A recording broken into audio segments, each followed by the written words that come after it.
My off-season prediction was correct in terms of Martin Pospisil facing a big setback in terms of regression, while Connor Zary jumped forward, leaps and bounds.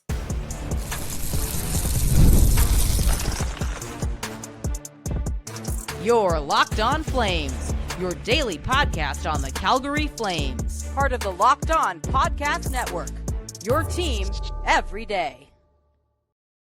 Hello, everybody, and welcome to today's episode of Locked On Flames. As always, I am your host, Jess Belmosto, and thank you so much for joining me. Today's episode is brought to you by Amazon Fire TV Stick 4K. Turn any TV into your Xbox, no console required. Head to amazon.com/firetv locked on to learn more. Today, we are going to be wrapping up our forward group evaluations with Connor Zary's progress, with Martin Pospisil setbacks, and of course, Ryan Lomberg and Kevin Rooney fourth line evaluations. Make sure you're subscribed wherever you get your podcasts, as well as YouTube. We are here for you Monday through Friday, 5 days a week, your team every day. And let's just jump right into Connor Zary's year, because I am thoroughly impressed with what we saw. He played 54 games this season with 27 points, 13 goals. I think that he absolutely would have had a lot more to show had he not missed, just around 30, less than 30 games, thanks to injuries. Obviously, the first one happened against Anaheim, and then he re-injured that same knee when Mikko Rantanen it wasn't even like it was a hit or like a real collision. Mikko Rantanen just couldn't stand up, he was sliding all over the ice. And it's very unfortunate. And I do hope that his rehab is going well and he's able to rest this summer and, take those positive steps forward in his rehab. I think that that's really the main focus here. I am confident in saying, just like I said with Matt Coronato, Connor Zary is another player that will be a regular 20 to 30 goal scorer. I think that he has shown a lot of progress, even, not only throughout this season, but even from when he was initially called up to make his NHL debut to the end of that season, as well as the noticeable differences you saw from October until his last game of the season. And I think that he offers something that the Flames have been missing, and that is the shooting talent, the scoring talent. And I believe I mentioned it when I did Matt Coronato's evaluation as well. The Flames have been without highly skilled forwards since Tkachuk and Gaudreau left. That is not a secret. But Coronato and Zary bring something back to the forward group that they have been missing. And while it's not that same high level, elite talent that you see in those two, in, the previous players, to be able to bring consistent offense back to the Flames lineup that has desperately needed it is a huge feat for Connor Zary and Matt Coronato. And I think the one thing that I really, really, really like about Connor Zary, there's a laundry list of those, but I think that his net front presence and his finishing talents and ability and just relentlessness in front of the net is something that the Flames have been missing. And to have that again automatically boosts your scoring chances. I think that Zary has overcome a lot of odds and adversity in his development, and this season was another one of those situations. And I hate calling players injury prone because it's not like he did anything wrong. He, got clipped in Anaheim, and then a weird, I don't even want to call it a collision. Mikko Rantanen's carelessness. I don't know what you'd call it. Re-injured his leg. So I do think that the injuries this season will obviously play a role in how he does next season. But I'm hopeful that we see him play at the same caliber, if not better. I think that he is just a player that is going to continue to get better with time, and you're going to really hope that the Flames take the opportunity and lock him up long term. I know that really the only untouchable when it comes to trades is Dustin Wolf, but obviously depending on the situation, I would say that Connor Zary is in on the cusp of that as well.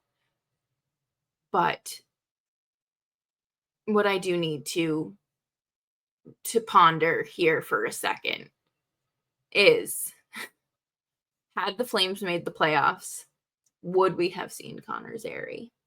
I believe I mentioned it on a show earlier this week. Just had the Flames, played the Jets, or, could Zary have seen some time? I think that he would have played, but it's just another situation again where you hope that you do get to see Zary and Wolf in the same playoff series, playing for the same team, both wearing the Flames jerseys. But I do think that Connor Zary, honestly, even though he was injured and missed a chunk of the season, I'm still giving him an A-. Only an A- because of the fact that he missed time. It's not his fault or anything, obviously, but I think he could have gotten higher had that not been the case. But coming up next, we're going to talk about Martin Pospisil's setback and just, what does the future kind of look like for Martin Pospisil here on Locked On Flames.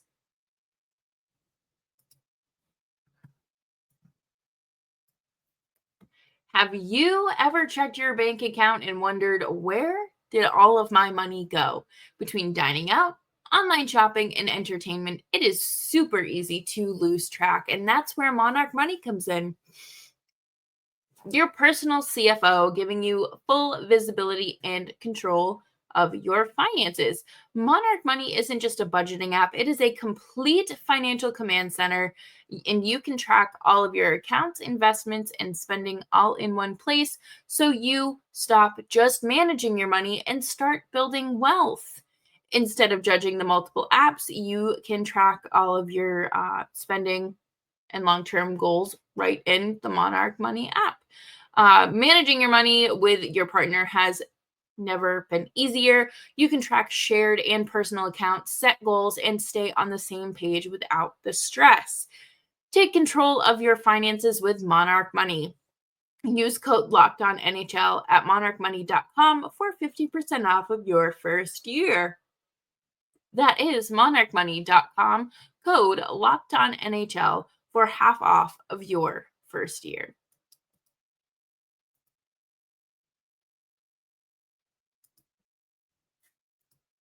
Thanks, everyone, for hanging out with me today on Locked On Flames.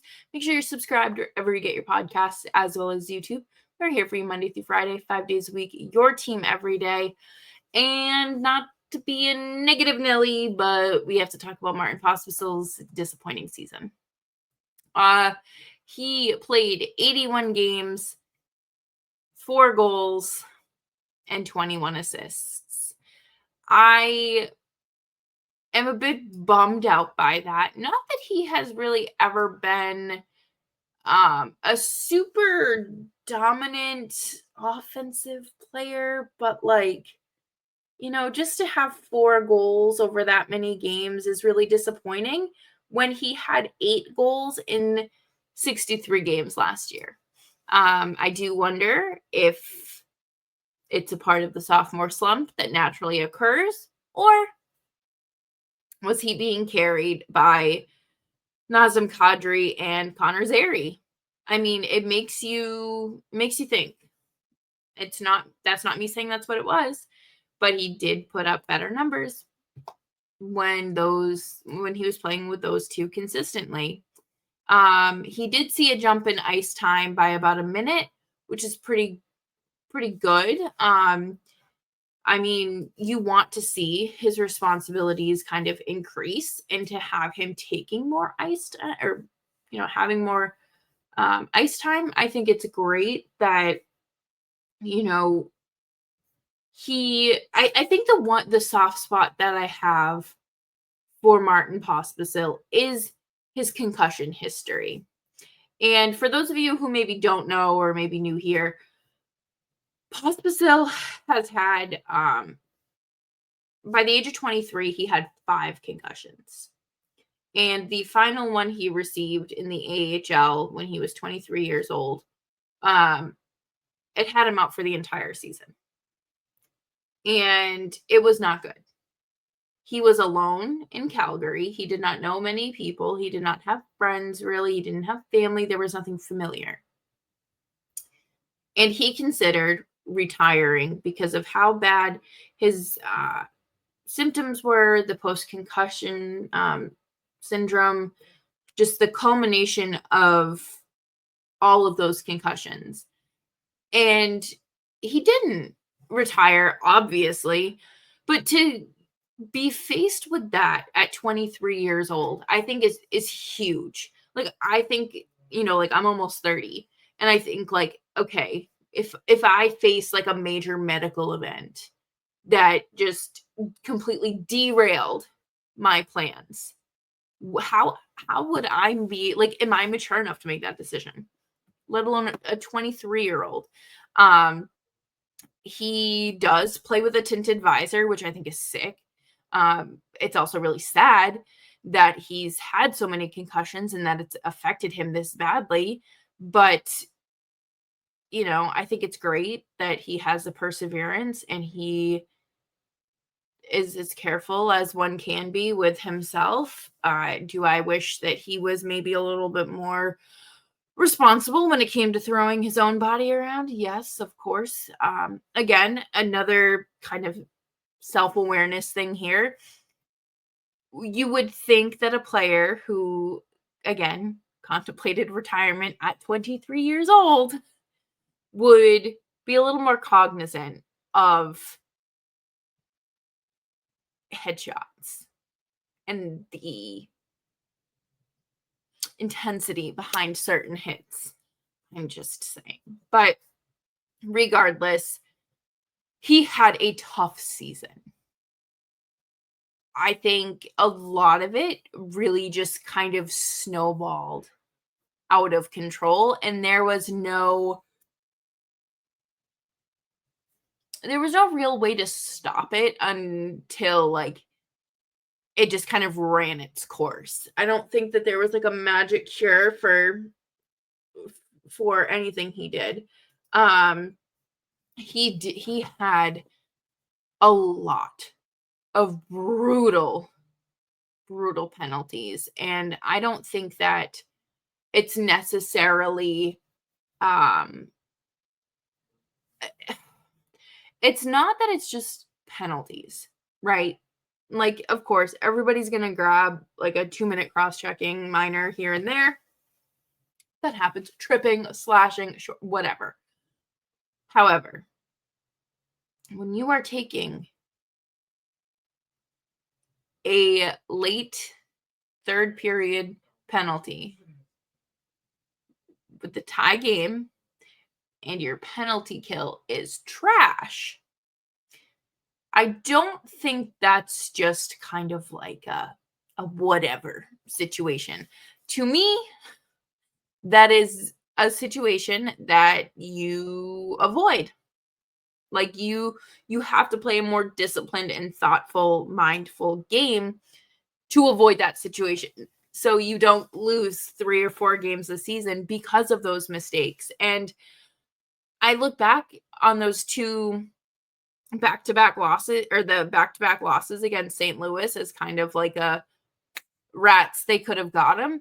But I also look at the games against Vegas early in the season, Ottawa, where they took 9 penalties, and it was just one thing after another, and it just spiraled. And it wasn't necessarily the whole team's fault, but it was just kind of like the domino that fell first was Pospisil's bad penalties. And it did get better as the season went on, which I think we should all be very grateful for, because I don't know how much more Dustin Wolf could have done to save this season. Overall, I think Pospisil probably gets a C.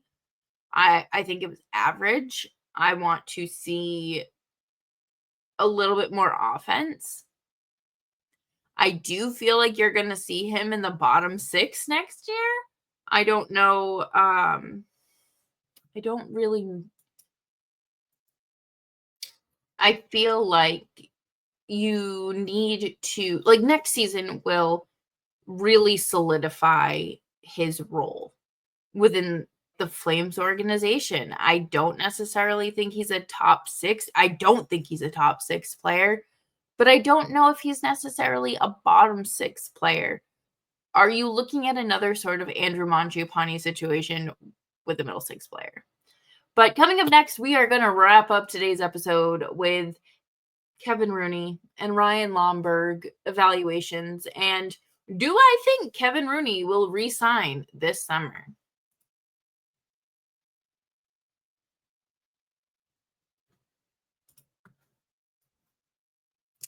Did you know your Fire TV is also an Xbox? Turn any TV into your gaming and entertainment hub with Fire TV Stick 4K devices.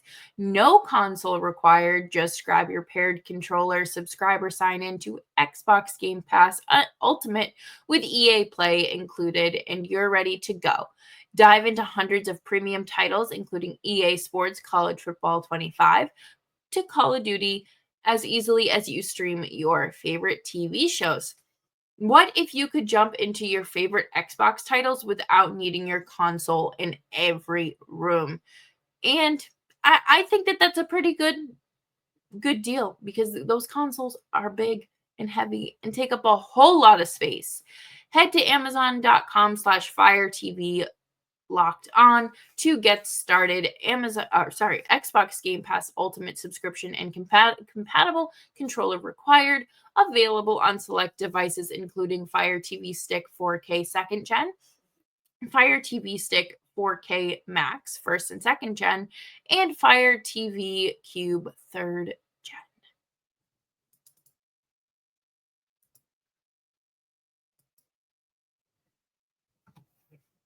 Thank you, everyone, for hanging out with me today on Locked On Flames. Make sure you're subscribed wherever you get your podcasts, and you're following me on Twitter and Blue Sky at Just Belmosto.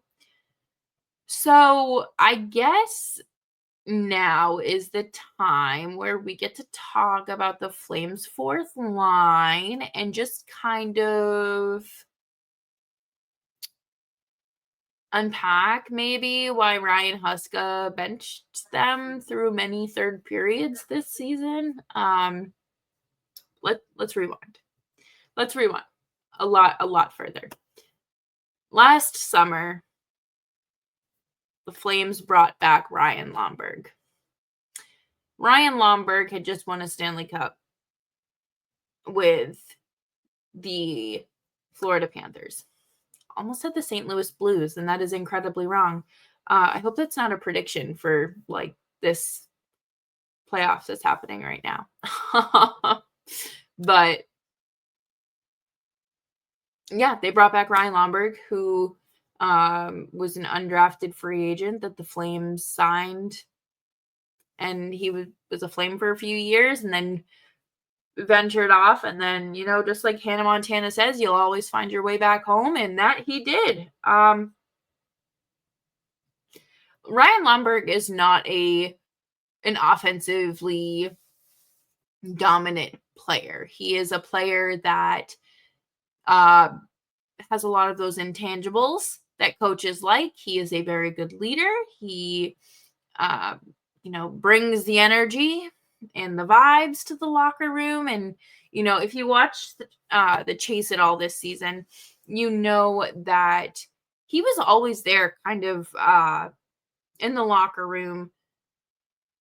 I don't want to say like egging his teammates on, because that sounds pretty negative, but he was always there, hyping them up, being part of the conversation and engaging and really making sure that the energy stayed high, which I can appreciate. Ryan Lomberg does not do a lot of scoring, as I mentioned, but he does throw a lot of big hits. One of my biggest gripes with Ryan Lomberg when he was a Florida Panther, which can be forgiven now because he's not a Panther anymore, is that he used to just sit on people. Him and Radko Gudas used to just sit on players during the playoffs. Like they were pieces of furniture. And it drove me bananas because that's not how you play hockey. This isn't musical chairs. And we didn't really see that this year. But I feel like the acquisition of Lomberg kind of made sense in terms of rounding out your fourth line. You needed a body. You needed someone that could skate up and down the ice, and that was beefy. And I mean, I want to say that sounds really negative, but someone that embraced the old stereotype of the fourth line while still being evolved into the current role of a fourth line, which is, you're going out there. You're not just think back like 4 years ago to when Lucic was out there doing 6 minutes of cardio every night, just floating around like a big boat. He didn't do anything.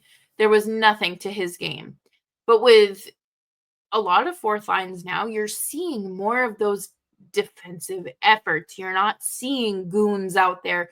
You're not seeing instigators, go out there every shift and try to do something. Like you're going out there and you're serving a purpose. It's not to score, because we know your fourth line is not built to score. And if your fourth line is built to score, you're probably built super deep, like the early 2020s Tampa Bay Lightning.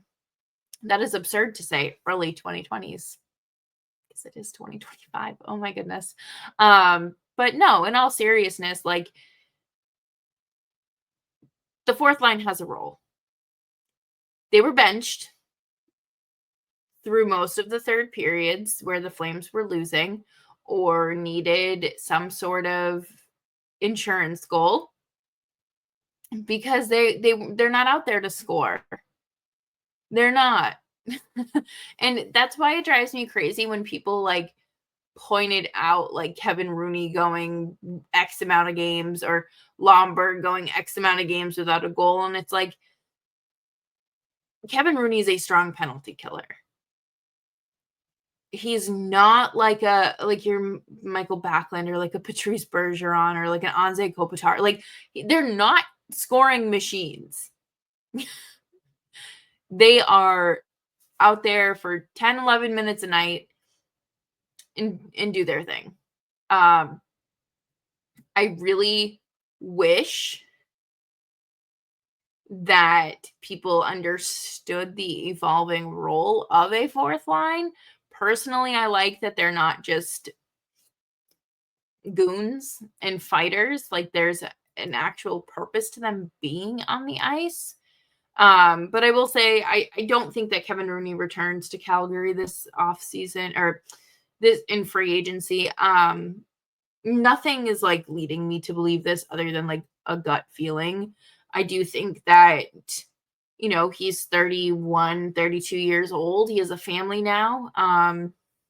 His family's back east.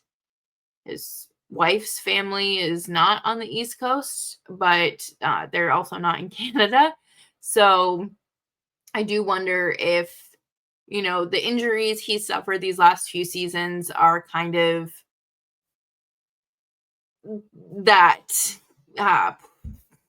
not motivating factor, but kind of that final push he may need to make that decision. I don't know if he comes. I don't think he retires, but I don't think he comes back to the Flames. I don't. If that's the case, then I hope we do get to see, Rory Curran's back up in the NHL. I want to see more from, the younger guys.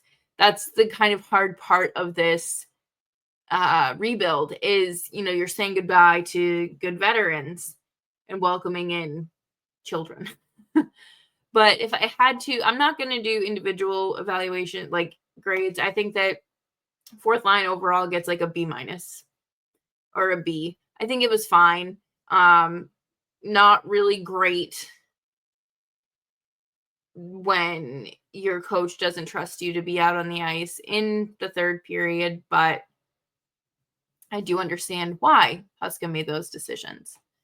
And that'll do it for me here on today's episode of Locked On Flames. Thank you all so much for joining me. I hope you have a fantastic evening. Make sure you are subscribed wherever you get your podcasts, as well as YouTube. We are here for you Monday through Friday, 5 days a week, your team every day. And I will see you all tomorrow as we wrap up the week with more evaluations of players. This time, it's the defense.